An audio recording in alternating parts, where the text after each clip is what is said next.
Hey everyone, welcome to the first episode of the Rotten Horror Picture Show, which is a horror movie podcast where we'll be talking about the top 200 best horror movies on RottenTomatoes.com. My name is Clay, and with me is Amanda. Amanda, how are you doing? Good. How you doing? Very good.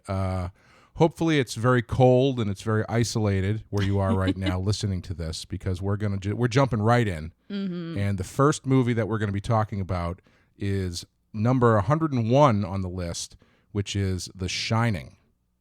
Now, how familiar? You're a Stephen King person, right? Yes, I am. So I imagine you're very familiar with this movie. Yes, I am. When was the first time you saw this movie?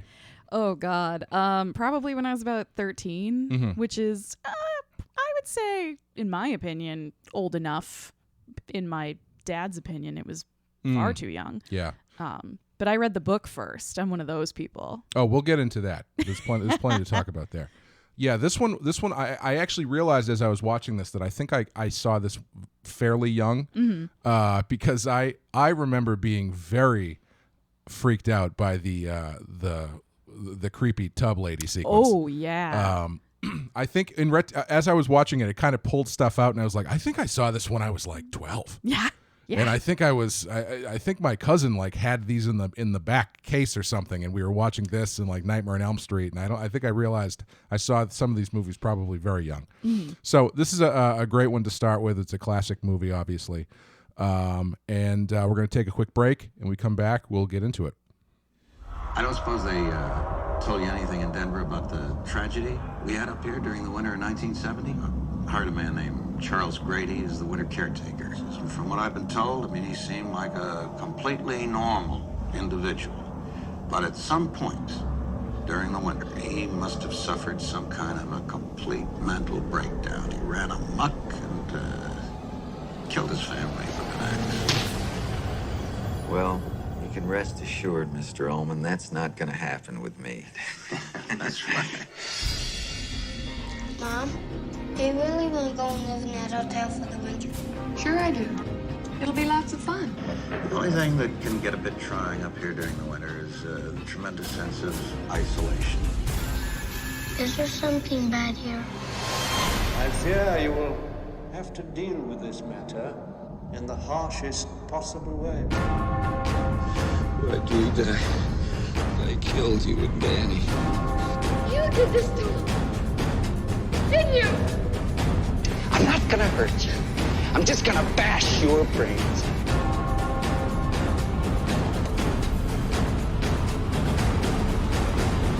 Here's Johnny.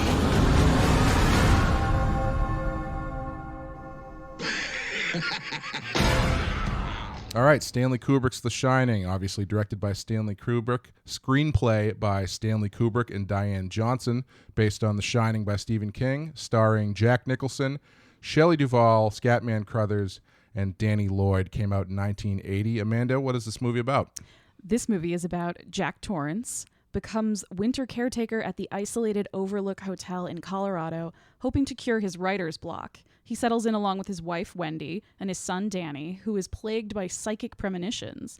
As Jack's writing goes nowhere and Danny's visions become more disturbing, Jack discovers the hotel's dark secrets and begins to unravel into a homicidal maniac hell-bent on terrorizing his family. 5 things you can expect to see in this movie are questionable parenting, axe-based interior redecorating, catfishing via sexy tub ghost, aggressive type formatting, and moon landing conspiracy subliminal messaging. Yes, I'm looking forward to getting to that as well. So the first thing that I noticed from rewatching this movie is I really need to upgrade my DVD. Yeah. Because it looked like dog shit on my TV. And it's generally... that kind of thing doesn't bother me with horror movies, because I think a lot of horror movies, the grimier the print, the better. Yeah. Like the first time I ever saw Texas Chainsaw Massacre, I saw it on VHS on like an old TV. Nice. And it's still the best time I've ever seen it. Because that, some movies it just adds to. A movie like this is just so pristine, because obviously Stanley Kubrick is a master filmmaker, that watching a movie that is a movie of his in the wrong aspect ratio from an SD DVD on a widescreen television where you can see all the digital stuff and everything. It didn't take me out of the movie, but it did stand out to me. Yeah, and when you're noticing that instead of noticing the details of the movie, it does detract somewhat from the experience, but yeah, it's still a pretty overwhelming film when you really get into it. Now, being so familiar with this, did you find anything? Did anything stand out new to you on this? When was the last time you watched this? Maybe this is the kind of film where I feel like most winters I come back to it because it is such a great, like, just, I hope whoever is listening to this, if you watch this movie, you do so on a dark, snowy night by yourself somewhere because that's the best way to do it. Or with two other people you know. Yeah. And then you can feel really weird who about it you have afterwards. a really strained relationship with. Yes. Yeah.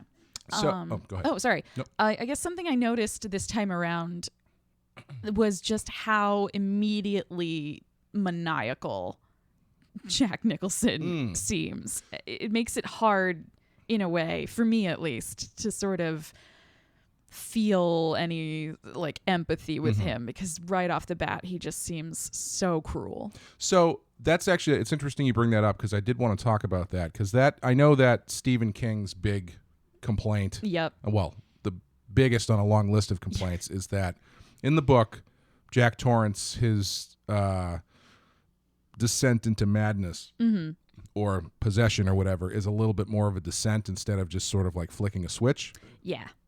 And I understand what he means, but I had that in my mind as I was watching this. And I actually think, for me anyway, his character and his relationship with his family is actually a lot more nuanced than I think a lot of people give it credit for. Really? Because, you know, one of the details that stood out to me this time is, you know, obviously the thing with Jack is that he's a recovering alcoholic who had an incident where he, you know, ripped his son's shoulder out of the socket. Yeah, after I wanted drinking. to put, when you said incident, I wanted to immediately do scare quotes. Yes. Yeah. And you know, at the beginning when Wendy's talking to the doctor, she mentions that, and he's like, "Oh, it's fine. It actually was good because he hasn't touched a drop in 5 months." Later on, Jack talks about that incident, and he says it was 3 years ago. So he's been sober for 5 months, but that incident was 3 years ago. So that means that there was two and 3/4 years worth of him still drinking. Yeah. So, or relapsing. Yeah. And I started to read the move I started to read more into the family dynamic in that their family is kind of on the brink to begin with. Yeah. Like it feels like him becoming sober is excuse me, is like the latest in a long line of things that they've tried to fix stuff. Yeah. And as he gets worse and worse, I started to read him not so much as, oh, he's just a crazy person from the start that goes crazy and blah, right. blah, blah, blah, blah. I was reading him as someone who is, because he effectively is blaming his entire life on Wendy, essentially. Yeah. And so I started thinking, oh, okay, so I wouldn't be. I bet Danny was probably an accident. Maybe they weren't planning on getting married or something like that, and she got pregnant, and so he's viewing this family as the thing holding him back. Yeah. And so when the ghosts come at him, and they can see that his another thing is that he's got quite a wandering eye. Yeah. I've noticed. Yeah, when he's like Yeah. in the beginning when he's in the hotel and there's still guests and staff there the day of his interview, and then the month later when he comes with Wendy and Danny to sort of settle in and get started. Yeah, there are several women around that he turns his head all the way around to see them. And he's very weirdly, I thought it was when he's in the lobby, he's reading a magazine. I thought it was a Playboy. It's actually a Playgirl, apparently, which I don't know what that implies, but it's an interesting detail. But and also, I mean, not only is he checking out all the women who are there, he falls for the sexy tub ghost. Yep. You know, and catfishing. Yeah, the catfishing by sexy tub ghost. And once the other ghosts start showing up, he very quickly goes onto their side because they are essentially presenting a welcoming, cool environment that he can use to get away from his family. Yeah, they're giving him an out. Yeah. Yeah. Yeah. So I started to I felt like his performance was actually informed more by the subtext I was reading out of the family situation than him just being crazy from the start. But I mean, it's tough because Jack Nicholson looks like an insane person day to day. Yeah. But no, I mean, it's I guess the difference is if you're looking at it through the lens of how the movie differs from the book. Mm-hmm. There's all the sort of ways it does in terms of action, but I think the characterizations of Jack and Wendy are the biggest departures from the book. Yeah, because in the book she's a much more, like, for lack of a better term, stronger-willed character, right? Yeah. Yeah, and that I think is also one of Stephen King's big complaints is that I think he calls Shelley Duvall's portrayal of Wendy the most misogynistic character to be put on film. Yeah. I'm pretty sure that's maybe not exactly the quote, but that's interesting. Pretty much it. Yeah. How do you feel about that? On the surface, I can see why somebody would feel that way. She is very deferential to Jack. But at the same time, when you take it in terms of the time period, I mean, this movie was made, it came out in 1980. Yes. So, you're talking the 70s. There were more, your husband is you're supposed to obey and respect him. He is the head of the family, the head of the house. You are supposed to move around when he needs to move around and kind of do as he thinks the family should do. Mm-hmm. But I do think Wendy in the movie gets too much shit because she does, yeah. When shit gets real, when Jack is attacking her and she manages to knock him out, in most other horror movies, that would be the moment where she would drop the bat and run away. Right. And instead, she goes down there and drags his ass to the pantry and locks him in, which is the smartest thing I would argue anybody does in that film. Yes. Like, so I think, when the going gets tough, Wendy actually does what she has to do, which I actually think is more impressive given how fearful she is of him through 90% of the movie. For her to make that switch, I think shows an inner reserve of strength that a lot of people tend to ignore just because she screams a lot. Yeah, and she's very much, I feel like she clearly loves him more than he loves her. Yeah. And I feel like she comes off as a lot more of a wilting flower in the early parts of the movies because it seems like she's just trying to keep everything together. Yeah. She's very she's optimistic about the family and optimistic about the caretaking and Jack's book and everything. Yeah, and she absolutely seems to have like a lot super of faith in him. Yeah, she's super supportive and he's just a dick to her. Yeah.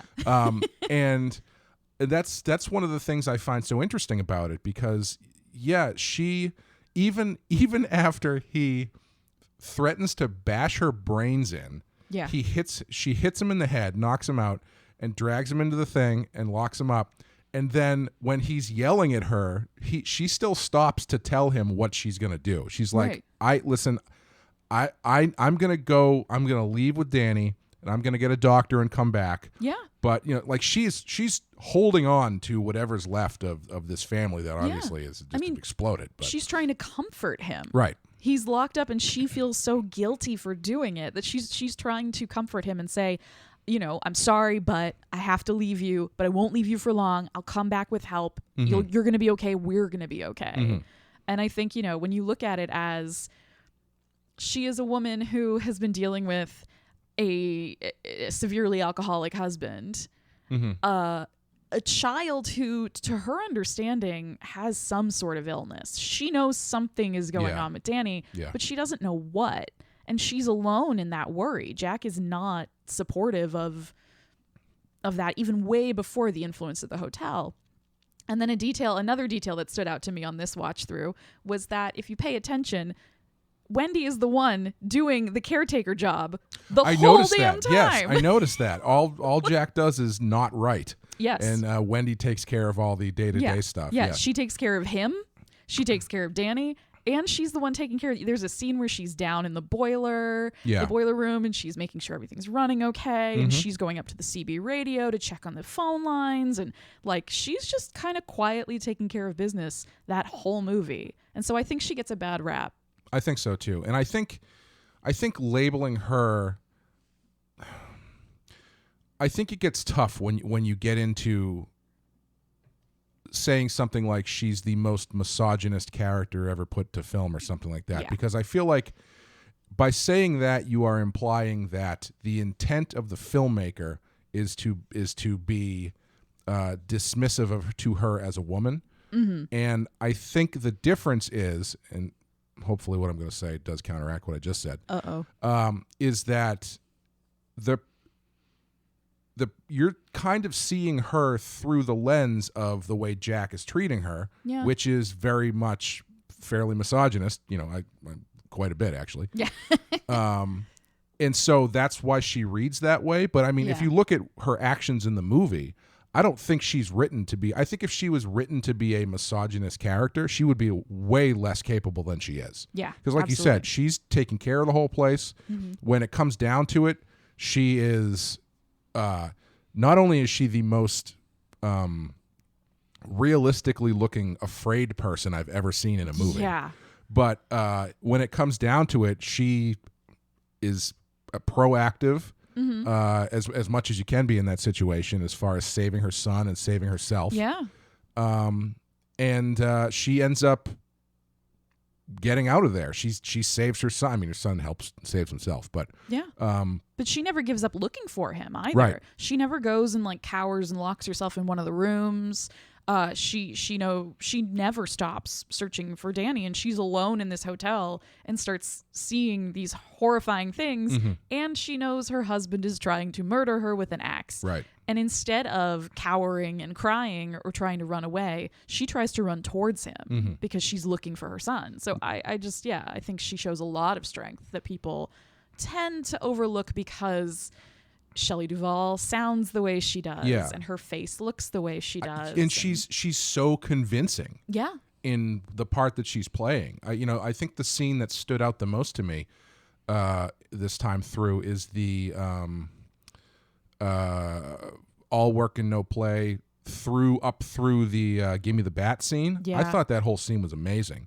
Not only because of like the way it starts with that. Oh, I'm sorry. I'm thinking of the nightmare scene. Although that's the all work and no play scene is great, obviously. But the one that stood out to me really was the scene where Jack's having the nightmare. Yeah.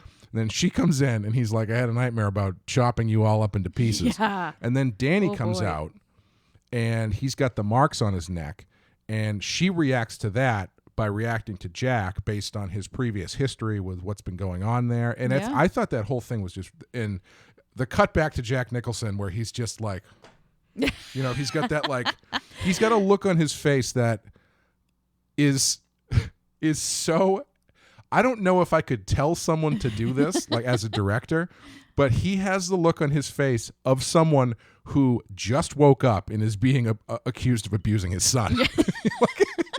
It's this look where he's like... It's a very specific emotion. What the fuck are you talking about? It's... But at the same time, I would argue that expression has a lot in common with a lot of the shots of Jack Nicholson's face. And sidebar... just want to say there are so many great close-up shots of faces. Like this movie was so perfectly cast in terms of like people who can make these expressions that almost transform their face from a human face into like a mask-like portrayal of just like pure terror. But in Jack Nicholson's case, there's that great scene, like maybe halfway through the movie, when Wendy and Danny are outside playing. Oh, yes. Jack is in his writing area, and he's just staring out the window. And he's just kind of head ever so slightly tilted down, mouth ever so slightly open, eyes looking up from under those eyebrows. And it's like, cold blue light on his face. Oh, God, it's so good. Yeah. I have to say, and this is going to... Don't be afraid when I say this because it's going to sound weird. Uh-oh. Watching this now, as someone who works in a creative industry, identified with Jack way too much. Well, that actually makes a lot of sense to me because not the second half of the movie, right, the first half right, of the movie. Yeah, I mean that makes a lot of sense to me, Clay, because you've murdered so many people. Shut up. No, but when Stephen King wrote this, it's one of his most autobiographical books. He had a problem with alcohol. He was going through a rough period in his life, in his marriage. He wasn't writing, and so I think that's part of the reason why he takes. And I'm obviously very much just, you know him speculating. I know him you personally. Call him at home. Yes. Yeah, me and Steve, we're good friends. But I think part of the reason he takes such umbrage with Maximum Overdrive is actually about you, right? How did you know? That why King dislikes Kubrick's version of The Shining so much is that he feels like no, but Jack is a good man deep down, whereas in Kubrick's version, I don't know if I agree with that. Yeah, like I just, even from the very beginning, where the only time you see Jack acting happy when he's alone with his family is when he's gleefully telling his 5-year-old son about the Donner Party. Yes. Yeah. And he has the same sort of vibe later on when he's in the men's room with Grady, and he's saying, "No, I recognize you. You chopped your wife and daughters up into little bits with an axe." And he's got that same like gleeful, like a kid in a candy store. And through that whole sequence, he's at his most happiest because he's away from his family. Yes. And he's at a party with people who are like, "No, your money's no good here. The house is telling you can drink as much as you want." Like he's very much for lack of a better term, he's kind of a loser. I mean, he's an addict. Yeah, he's an addict, and he's... Not to say that all addicts are losers. No, absolutely not. I just mean that it's the symptoms of that sort of illness where you can't see beyond your own experience and your own pain and your own needs because you're consumed by your addiction. Yeah, and it's not even needs. It's just like what he thinks is going to fix things. Yeah. Because he's so depressed about the position that he's in. Like going back to the scene, the baseball bat scene and the all work and no play scene, the way that he explains what a contract is to Shelley Duvall is just God. like the bile he spits at her, explaining how he has a set of responsibilities that she can't even understand the stuff that he's going through, and she's doing the whole work. Right, exactly. She's doing everything. Yeah, that's the irony of that statement. Absolutely. And I'm a giant like lit nerd and an English major and all of that bullshit. So I'm very attentive to like specific vocabulary. And I think this might have been the first time I caught, I mean, I'm sure I heard it before, but this time it really stood out, that Jack refers to Wendy when she's not around as the old sperm bank. Yes. Which is a really horrifying way to gross. refer to a woman at all, especially your wife. Yeah. That stuff like that was what was really driving home to me. It's like, oh, he doesn't want to be here. He's blaming everything on her. I mean, I'm not a fucking genius. I think he says that, but like, it's the first time that I really started pulling out the subtext of what the family situation is and how he feels about it. And it's what makes him so vulnerable to the ghosts and such a like an open wound for them to get into, because he's already kind of halfway there on his own. So I'm curious because there's a theory that there's many theories about this. This movie. Have you watched Room 237? I did. Yeah. Not recently. I kind of wish I had rewatched it before we recorded this, but in a way I'm glad I did not, because I think it kind of clutters up the definitely the canvas. So Room 237, if you're not familiar, is a documentary that came out a few years ago. Documentary in, inverted commas, as they say overseas. It's a documentary about a bunch of different people who have very specific readings of The Shining, which are very conspiracy theory based, I guess is the best way to put it. For instance, so one is that it's the entire movie is about how Kubrick actually helped fake the moon landing. Yep. Another reading of it is that the entire thing is actually an allegory about the Native American genocide. Yep. Et cetera, et cetera. It's not.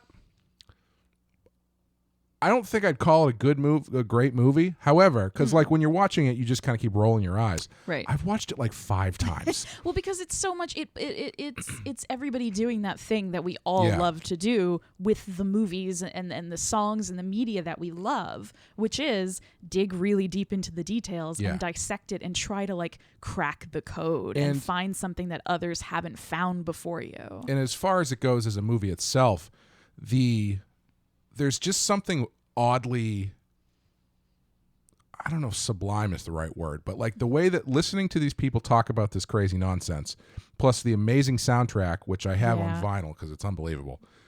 And they use clips from all of these other Kubrick movies to tell the story, essentially. Mm-hmm. It's just like a really satisfying thing to just sort of like let wash over you. Yeah. But anyway, back you were saying. Well, I was bringing up these conspiracy theories because there was one that I hadn't encountered until I was doing a little preliminary research before we recorded this, which is, I wish I remembered the person who wrote an entire thing about it, that Jack is molesting Danny. Oh, interesting. Yeah, there's a whole reading of the movie where that's a subtext. Huh. Yeah. I'm going there, yeah, Clay. I can't say that I caught that myself, but how do you feel about that with that in mind watching it this time? You know, I don't agree that it's that Kubrick like put in hints towards sexual abuse. Mm-hmm. I don't think it needs to be that because Danny is an abused child already. Right. Like I think the things that others are reading in as like some sort of like sexual molestation from Jack to Danny, it doesn't have to be that. It's just the physical and the emotional abuse and Danny witnessing his dad abuse his mom as well. Sure. Yeah. Like I think all of that has the same sort of psychological I guarantee impact. you that he's hit her before. Oh, absolutely. Guarantee you. Even if you don't see it and even if they don't bring it up, guarantee that's happened. Yeah. If he's dislocated Danny's shoulder, who I do, even in this film, I genuinely believe the character portrayal that Jack loves Danny. Yes. I do believe that. Yes. Yeah. So if he's willing to do that to the one person that he seems to actually love as much as he, maybe close to as much as he loves himself, I can't imagine what he's been willing to do to Wendy. Yeah. I think he loves Danny, but I think he still puts Danny in the same boat as Wendy of like, I think that's where you get children is where this kind of stuff gets tough because I think he very much blames Wendy for a lot of stuff. Yeah. And I think Danny is part of that. Yeah. But he's still his son. Right. So I think that you're right. He definitely does love him, but obviously it doesn't stop him from trying to kill him with an axe at the end of the movie. Yeah. And I think it's one of those kind of stereotypical, like, whenever Danny does something wrong or bad, he can attribute it to Wendy. Right. Well, that's you're just like your mother in that. Yeah. Yeah. I wonder if, since it's such an autobiographical book for Stephen King, do you think on top of Jack being portrayed as a fairly irredeemable character, and that hitting too close to home for him if Jack is kind of based on himself, do you think he takes offense with the Wendy character because Wendy is based on his wife? Absolutely. Yeah. Because from everything that is out in public, he seems to really genuinely adore his wife. So I could see him, watching this and thinking like, "Oh my God, absolutely not." If you're the writer of the book and like your read of the story is that Wendy is this shining beacon of what's the word I'm looking for? Like kind of the savior of Danny, and she's like she's the best part of the relationship, and she's like not up on a pedestal, but she's like a very well loved by him character. Yes. Then yes, I would take offense too. If they turned this this character that you saint created of a character into this sort of a tribute screaming woman. This tribute to your long suffering wife who you think is like the epitome of goodness.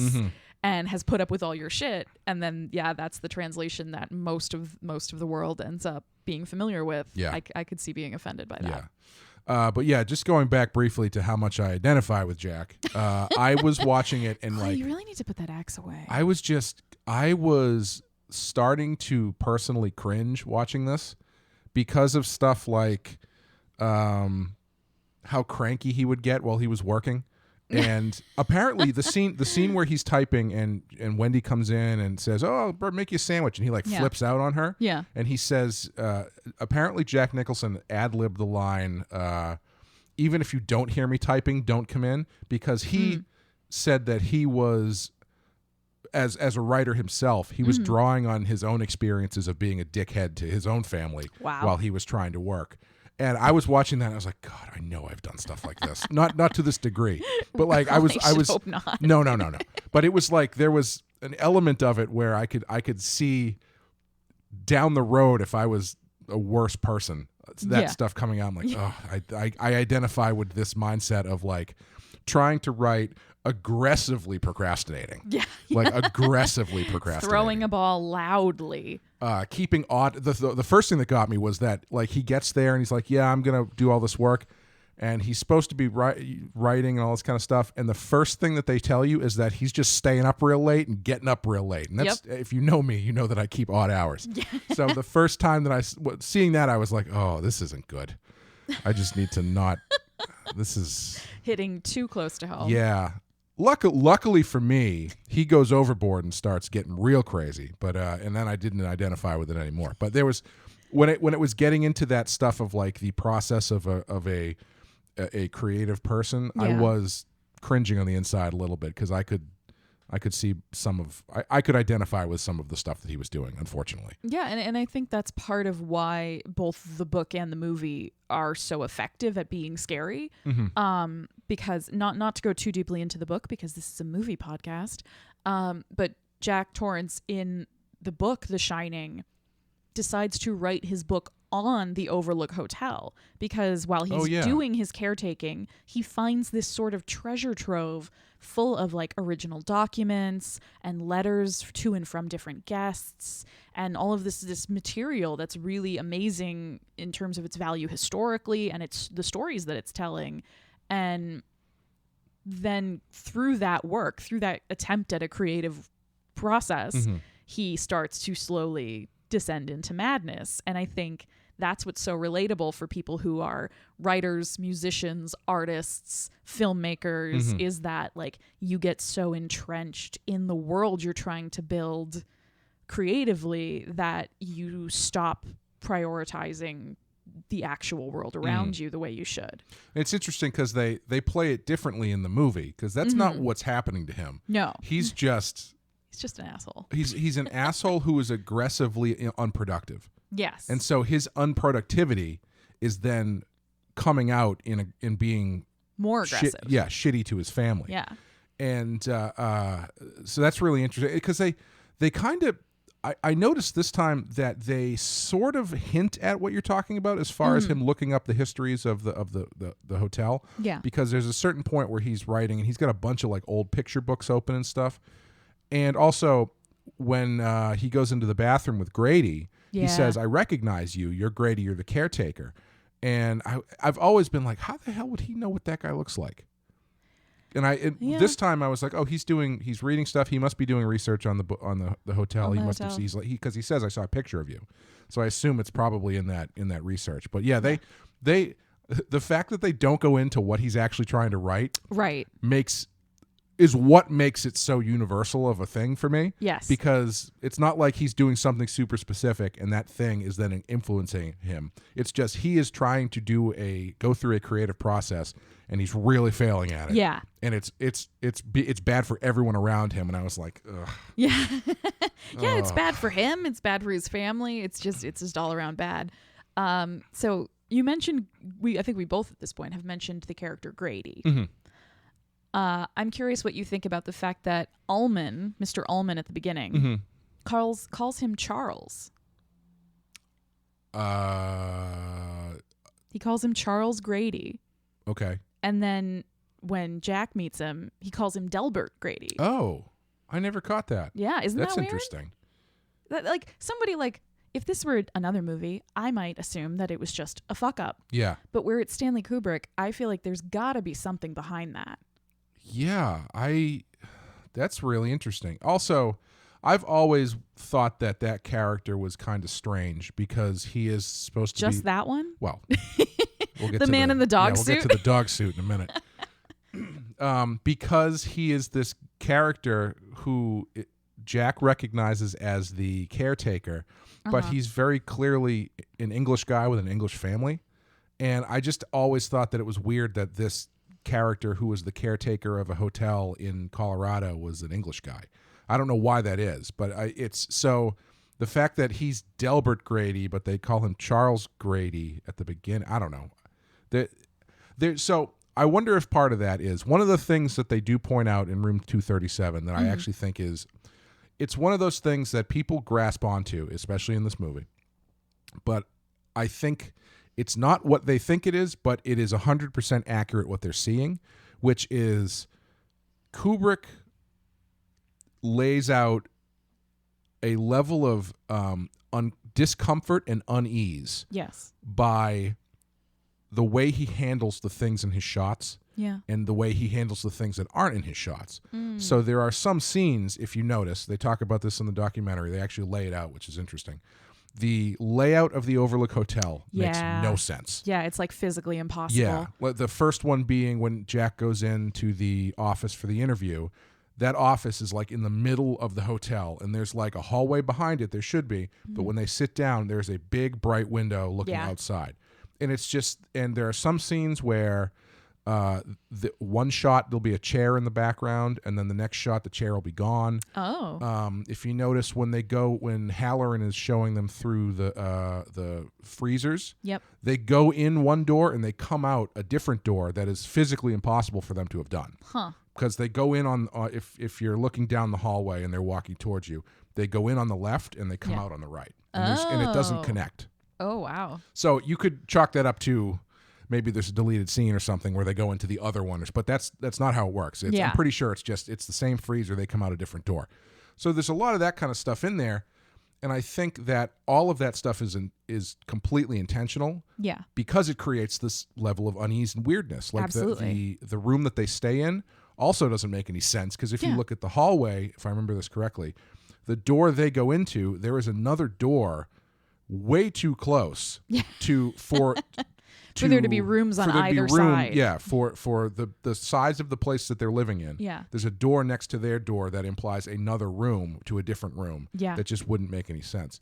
And I think it's a really smart, subtle, subliminal way to kind of just keep you off guard a little bit. Absolutely. And so the only reason I would push back against it, maybe it's just a fuck up. The only reason I would say maybe it's just a fuck up is because also apparently they were rewriting the script like daily. Oh, right. Like that's why there's no like extant version of the script is because they would just be constantly changing things or rewrites. Jack Nicholson, there's a making of documentary on the DVD, and I was watching some of it, and there's a point where Jack Nicholson, Kubrick's mom is actually on the set, and they're just kind of sitting, hanging out, talking to her. And she asks about the script, and she's like, I noticed there's so many different colored pages. What is that about? And Stanley says, oh, every time there's new pages to keep it separate so you know what's new and stuff, you do a different color. And she's like, oh, that's interesting. And Nicholson says something to the effect of, yeah, I don't even look at the script anymore because I just, whatever's new for the day, I just read that. And she kind of chuckles and goes, you're joking. And he's like, nope. Yeah. That's just what I do now. Yeah. So maybe a fuck up, but I can't imagine it is because he's so. If you're famous for doing 100 takes in your movie and being very precise about framing it, it's the reason that I would say that's not a fuck up is the same reason that I don't think that he faked the moon landing, because. The only reason that people think the moon landing was faked is because they claim that they could see the strings, quote unquote, see the strings. Right. If Stanley Kubrick God. shot the moon landing footage, no, you would not know. It would be the immaculate. Most perfect representation of moon landing you've ever seen in your life. So that's the big breaker for that theory. That's a good point. I like that. So my interest in like Grady and many other elements of this movie is the concept of doubling, that there are just doubles of everybody and everything everywhere, and if you start seeing them in this movie, you cannot stop. Really? There's the twins, obviously. There's the twins, the doorways, almost all the doors have double doors. Okay. The elevators, 2 elevators. The maze itself is perfectly symmetrical, so Right. it's a double of itself. Wendy calls the hotel itself an enormous maze, which means that the hedge maze and the hotel are their own doubles. And then something that I started to notice is whenever Jack talks to a ghost, because it only really happens 2 times. Well, to 2 ghosts, I should say. He talks to the bartender, Lloyd, and he talks to Grady in the bathroom. Right. He's facing mirrors. Okay. Yeah. Good call. I think there's a very he's kind of, you can make the argument that he's talking to himself. Oh, definitely. Yeah. And that's really interesting. Yeah. Yeah. I think that's one of the things that's very compelling about this movie is when you start seeing these little details. It's the reason why I think people love to watch this movie and dig into all these small elements and all the stylistic choices. And I know it's really easy to, poo-poo and hand wave that stuff. Yeah. But it's that's the mark of a good move, of a really immersive experience, is when you can look at it from so many different angles and just get something different out of it every time. Yeah. That's the reason I love the movie Mulholland Drive. Oh, it's so good. 90% of the reason I love it is because I still don't know what the hell it's about. And I've watched it 100 times, and every time I come away going I think it's about this, and then it changes the next time I watch it. Look, when we're done recording, I'll tell you exactly what it's about. Okay. So 2 questions. How do you feel about Dick Hallorann as a character? Let's start with that one, then we'll get into the next one. I love Dick Hallorann. Yeah. I think he is the only actual human being in that entire movie. Mm-hmm. You know what I mean? That's a good way to put it. He's sort of the only one who has any warmth to him. Mm-hmm. Everybody else is very even Wendy, who I think is a very gentle person and a very kind person. She's so fearful and nervous and sort of withdrawn and kind of tentative in everything she does that you don't get any real vibrancy or warmth from her. And you certainly don't from Jack, who is such a cold person until he goes completely insane. Right. And then Danny, when you see poor traumatized Danny, he's very interior, he's very withdrawn. And Hallorann is just, he's funny, he's friendly, he wants to talk to people, he's clearly got, a whole life going on outside of Well, he doesn't the seem like hotel. he's got a lot going on, but... Well, he goes to Miami. That's true, the reveal of his room is one of the funniest things I've ever seen. Hey, that's more doubling. That's a good point. Very good point. 2 portraits of beautiful naked ladies. Yeah. There's only 2 black guys in the movie. Yeah. There you go. There you go. We can see you can keep doing it all day. The other guy... is his shit. I can't remember the actor's name, but he is Apollo Creed's trainer from Rocky. Oh. Yes. Huh. Trivia for people only like me that would care about that. And that is your moment of clay trivia for this episode. Yes. No, I love Hallorann. I'm always very sad when he gets killed. So that's the thing that I find so interesting about him is because I forgot how much time they spend on Dick Hallorann traveling. Yeah. Because they and I can't decide how I feel about it because they spend a lot of time with him checking in on them at the hotel and then ultimately traveling. You watch him go through the steps of traveling to the hotel. Mm-hmm. Only to ultimately show up and get an axe in the chest right away. Yeah. And part of me feels like that's a little cheap because then Dick ultimately only becomes, you spend all that time with him as a long-winded way to present them with a way to get out of there because his snowcat is still there. He brings the working snowcat. But I also kind of appreciate it because it's such a unexpected move to spend so much time. Yeah. Him getting worried, him going up there, him trying to find a way to get through the snow, painting him as potentially the one who's going to save them. Right. And then he immediately gets killed. Yeah. So I think it goes either way where I think ultimately I like it more than I don't like it. Yeah, I think I sadly have to, I say sadly because again, I wish he didn't have to die. He's great. He is really great. He's great. He's just so charming. But I like it because it's sort of a pattern throughout the whole film. If you pay close attention to the things that Kubrick decides to spend time on, there are moments where everything slows way, way down. There are a lot of moments like that with Danny. A lot of moments of just Danny kind of slowly walking down a hallway or slowly backtracking in the hedge maze. The time they spend with Dick traveling, I realized at this point comes at a point in the movie where in every other movie it's like right after the scene with Grady, more or less, in the bathroom, and that's the point where in most movies things would start picking up and getting into high gear. Right, like he's seen the ghosts. He's like, okay, I'm going to kill my family. He's committed. I think I can't remember exactly what happens after that scene, but there's like one instance where there's I think where he and Wendy are cross paths and butt heads. And usually that's where it's like, okay, this is where it's going to start going and going. But then they grind it to a halt. Yeah. And they do the stuff with Dick. Yep. And they cut back to Wendy and Danny sort of like sitting in the apartment eating cereal, really, and watching cartoons. Like all of a sudden everything goes from like, you know, you as an audience member are sort of like, all right, here we go. Like I'm ready. Here's where shit's going to get real. Yeah. And then it stops and it makes you continue to wait, which is I think what makes things so crazy when they do start happening is that Kubrick makes you wait for so long that you almost give up. Like you're almost just sort of like, yeah, okay, all right. And he does it visually too. Yeah. Because the thing that's so interesting, I noticed this time is there's not a lot of like horror lighting and like camera setups for the most part. There's some creepy stuff, but generally the look of it I think is incredibly dated. I think that's the really, I think that's the biggest problem with it for me at this point is that it's so over designed in a good way, but it's over designed of the time that it was made. Yeah. So it feels hyper of the time that it was made.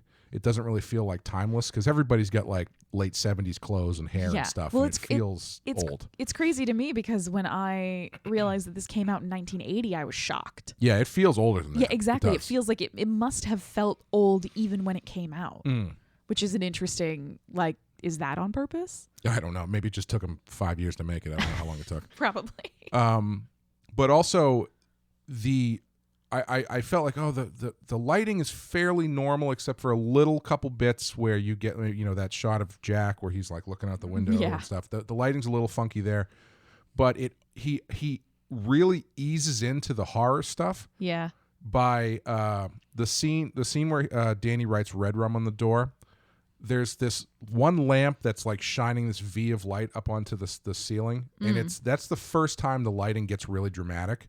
And then it just keeps rolling from there where lights start going out, where you know, he starts doing stuff in hallways without lights on. Right. And then you've got the scene in the maze, which is unbelievable. Like so visually is unbelievable. Yeah. And I think the weakest part of the movie for me is actually the sequence where Wendy is running around the hotel. That is exactly what I was just going to ask you, not to cut you off, but like specifically in that scene, how did you feel about the inclusion of the sort of, shall we say, stereotypically haunted house style trappings? It felt like a haunted house. It felt like she was going through like a haunted house you'd go to. Yeah, at like the YMCA put it on. Minus the dog suit guy doing whatever he was doing in that room. You don't want to know. No. But yeah, I mean, because the stuff in the maze is so fantastic looking. Yeah. And then they keep cutting back to Wendy running through the hotel, and Skeletons! It's like, you know, just skeletons hanging out and a guy with blood on his face and, you know, cobwebs. And I like when she sees the room covered in cobwebs and just starts screaming. And like, yeah, she turns the corner, it's cobwebs, and she's like, ah.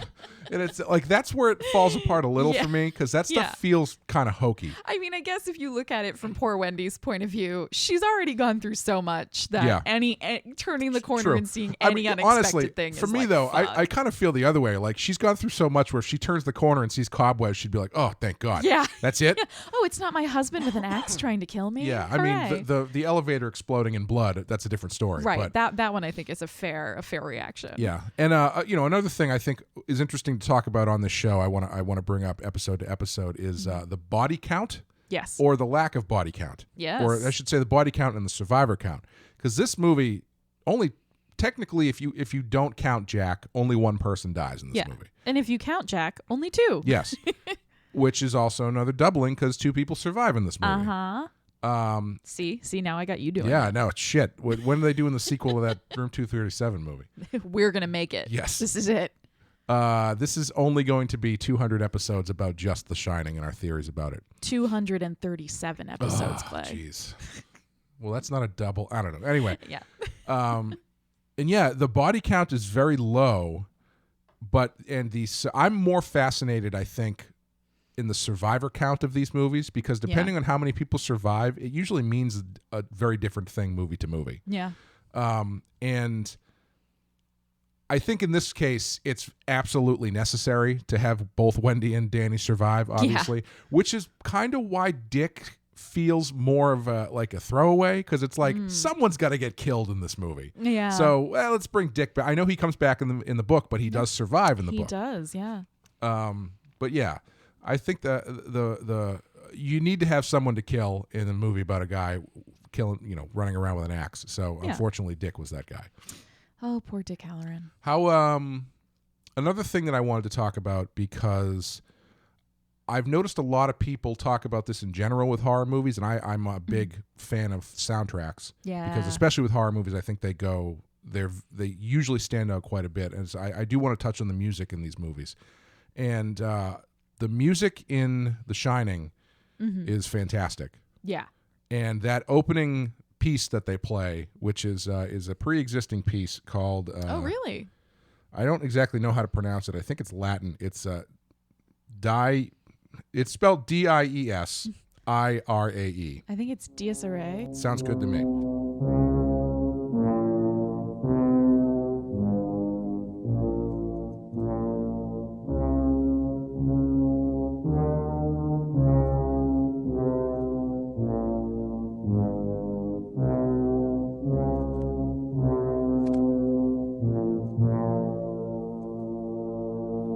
It's a Latin sequence attributed to a couple people I never heard of.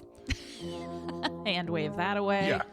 And it's based on a Latin medieval poem characterized by you don't care about this stuff. Anyway, it's a very old. Yeah, it's a very haunting kind of 3 or 4 note descending kind of thing. Yeah. And it's used very effectively to set the mood right away. Because the beginning of the movie is fairly light.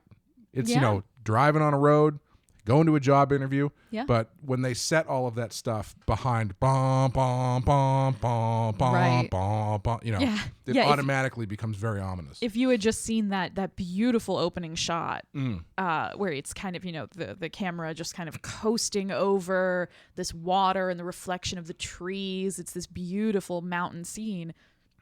If you set that to a different soundtrack, it could be some like America, our beautiful country, blah, blah, blah, blah, blah. Like, it could be very uplifting. It could have been very, folksy. Ridley Scott, Clay's Trivia Corner number 2. Ridley Scott actually used unused footage from that driving sequence for the original cut of Blade Runner. Oh. Where you've seen Blade Runner, right? Oh, jeez. Of course I have. Okay, I didn't know. I could have gone either way.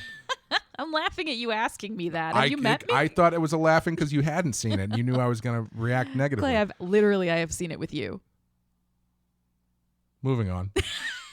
The original cut of Blade Runner has a much more happy ending where Deckard and Rachel drive away. Yeah. And they start their life together, and they needed shots like that. And I think it was they were shooting The Shining like next door or something, or editing The Shining next door. So Ridley Scott. Such a weird thought. I know. Ridley Scott just grabbed some footage from that and used that for the overhead shots of like Deckard and Rachel driving away. Wow. Yeah. Clay's Trivia Corner number 2. Yes. So the other thing I wanted to ask to wrap up, because I was watching it this time, it's called The Shining. Yes. They have the sequence where Dick is telling Danny all about The Shining. But The Shining itself isn't really the focus of the story. Right. And so I was thinking, like, is Danny what the ghosts are after? So is because Dick is like, oh, this place responds to places shine like people shine. Yeah. Are they essentially going after him and using his father to get to him? Is that how you would read it, or do you think I'm thinking about it too much? No. So again, and I know I'm going to be that person. I keep going back to the book, but that's very much what it is in the book. Oh, it is. Okay. And I think in the book it's made much clearer, because the sort of implication that is, again, much clearer in the book is that Danny's ability is kind of quote unquote waking the hotel up. I see. Okay. So these things are starting to not only manifest but be able to like impact physical reality because they're sort of using Danny like a battery. Right. So they get stronger when he's there. So in the book, the hotel is trying to get Jack to kill Danny so that it will be able to absorb all of his power. And it will sort of feed itself and become stronger. In the movie, I'm not so sure that that's what's going on. Yeah. Because Danny seems like a sort of a casualty, a potential casualty in the way that Grady's daughters were. Because there's the anecdote about, Grady talks about, my daughters didn't like the Overlook at first either. One of them even tried to burn it down. I think that, the film is much more from Jack's point of view. Right. I think it's much more focused on his experience and kind of him as the focal point. And I think that's punctuated by the very end, where it zooms in to that photo of the Overlook Hotel 4th of July ball, 1921. Right. And it's Jack Torrance front and center with a big old smile on his face. So I'm kind of curious how, given that photo, like how do you read that photo, the inclusion of that? What do you think that kind of means? I always took it to mean that, he was just part of the hotel now. Yeah. I always thought that the focusing on the year was kind of weird. Because this time I was thinking, is it supposed to be like Jack is like the reincarnation of the Grady spirit or something like that? Because like the caretaker spirit or something. Right. But I was like, that's a little on the nose. I think I always just took it to be like now his ghost is part of the the ghosts in the house essentially. I am probably going to say this person's name wrong, but I'm pretty sure there is an interview that Kubrick gave with somebody named Michael, I want to say Ciment. It's like Ciment, I think. Okay. Where he pretty much said that the reincarnation thing was like, oh, really? Was what he was. Yeah. Interesting. Yeah. Huh. We can do a little post recording Googling, and anybody who might listen to this should look it up too. Because I didn't know that. I had always read it the way that you just said it, Clay. But then when I was poking around on the internet recently, I saw that and was like, well, fuck. So is then that the implication would be when Grady says you've always been the caretaker, right, is that Jack is actually some sort of reincarnation of a previous caretaker. I see. And therefore his soul was always sort of destined to end up back at the Overlook. Okay. I don't know if I like that. I don't know if I do either. I don't think I need that explained to me. Yeah. So maybe don't look up that interview. Yeah. No, that's for a movie that's so not specific with its supernatural explanations. Yeah, I feel like that's that being said, they do a lot of silly ghost story stuff at the beginning, like pointing out that it was built on an Indian burial ground. Yes. And all of this like really goofy, hacky ghost story shit. And then there's a lot of silly ghost story haunted house style stuff towards the end with, skeletons sitting on couches with a bottle of champagne on the table. Part of this movie feels to me like Kubrick making a horror movie, but there was a certain aspect of it that he really found interesting, and that's the family stuff and how Jack ends up going after the family and how the ghosts influence him. Yeah. But then he's like, well, I guess it's a scary movie. We got to put some ghost shit in there. Yeah, we need some fucking skeletons and whatever. Yeah. Yeah, let's put some cobwebs up. Some blood coming out of a thing. Yeah, keep it up for the Halloween party we have afterwards. It's do you have a favorite scene in the movie? A favorite scene. Just to wrap up. Yeah, I think for me it would either have to be dog suit guy. I mean, I don't know if I'd call that a scene. More of an experience. Yeah. Yes. I think Jack and Danny in the hedge maze Yeah. is probably my favorite scene. Just because, like you were talking about earlier with the lighting and even the music cues in that scene and just everything kind of having come to this and then having Danny outsmart his opponent rather than try to physically beat him or have, because the hacky way of getting out of that situation would have been not killing Hallorann and having Hallorann come in and say, I'm going to save you, and him defeating Jack and scooping Danny up and carrying him away. And I think it's so much more poignant that, both Wendy and Danny and in different moments get to defeat their abuser. Yes. And I think that's a better way of doing that. So I think with that kind of motivation and then just the visual like beauty and also like creepiness of it, I can't say enough about it. I love it. Yeah, I think mine is, as much as I love the nightmare sequence or nightmare scene into the accusing him, the all work and no play through the bat thing is just so good. I mean, it's like I almost said that and then I was just like, yeah. It's just A+ really level. I mean, Shelley Duvall is killing it. Or, I mean, if you can call what's happening to her while they're filming this killing it. But, side note, also, Kubrick was horrible to her. Right, yeah. And she was, like, in a lot of distress, I think. Yeah. It's one of those weird things where, I mean, I would never, I definitely do not condone torturing your actors for the sake of a performance.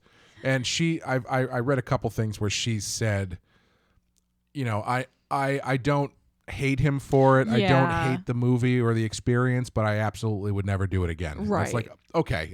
Fair assessment. And apparently Jack Nicholson didn't really know that was going on because everyone was acted completely different towards him than they did towards her. And I guess that was by design. And it's just, it's not a good way. Like that stuff. And well, but on the other hand, and I'm sorry to interrupt your favorite scene moment, but the fact that the actor who plays Danny Lloyd, didn't know he was filming a horror movie. Right. Like they were so protective of him on set that they didn't want to upset him. So they sort of told him like, it's just like a grown up, like a drama or whatever. Yes. Yeah. Very, very interesting the way that the different approaches to handling people. Yeah. But I love that scene. The acting is fantastic, and it's where the ball really starts going down the hill. It's like iconic. Yeah, it's so iconic. Even the way it starts, where the way he walks in front of the camera and he's completely in shadow and he's kind of like a phantom almost. It's just so well done. I mean, obviously Kubrick is pretty good at making movies. Pretty good. Yeah. Yeah. But I haven't quite figured out how to end these shows yet. It's just the first show, so I haven't figured it out. Who would you recommend this to? If a person is like, I'm into horror, who would you recommend this to? I would recommend this to anybody who liked, if you've seen The Thing. Sure. I would absolutely just be like, yep, you want another snowy hellscape? Here you go. And I would actually recommend this to people who don't necessarily like horror, but like psychological thrillers. Yeah, definitely. Like if you're not into jump scares and you're not into gore, but you love movies that are very atmospheric, this is perfect for you. Yeah. And I mean, there's so much I think that we didn't even get into, but we've been talking for an hour. And, oh my God. Yeah, you just watch the movie and then make your own mind up. I would recommend that should be this. the tagline for this. Just watch the movie and make your own mind up. Yeah, what are you doing listening to a podcast about a movie? I would recommend it to families. And and the elderly. Oh. In that, even if you're an old person, getting out of the tub is still something that you can do very effectively if you have purpose. Yeah. So I think that's going to do it for us with The Shining. I hope you enjoyed this. And next time, let's hit the randomizer button. Dun, dun, dun. Next time, we will be doing number 14 on the list, which is Frankenstein. Oh, yes. 1931, which has a 100%. I actually didn't say what this was. The rating on this was, but the weird thing about this list is that it's an adjusted scale list, which I don't even know what that means. I don't know if it's based on the number of whatever. So it's Frankenstein has 100%, but its adjusted score is 106%. Huh. So I'll have to figure out what that exactly means. But anyway, it's 100%. It's number 14. I was very surprised that The Shining was number 101. I assumed it was going to be a lot higher. Same. The Rotten Tomatoes score in this is only 85, but the adjusted is 93. So I don't know. Is there like inflation over the years with Rotten Tomatoes scores? I don't know. Well, I wonder if it's adjusted in relation to the other films on the list. Maybe. You know, or horror films in general. Yeah. You know, well, maybe I'll that's try and figure it out. But anyway. Yeah, we're gonna have a whole bulletin board with red string. Oh yeah. And, that goes without saying. Yeah. So yeah, thanks guys. Hope you enjoyed it. And join us next time for number 14, 1931's Frankenstein. Bye everybody.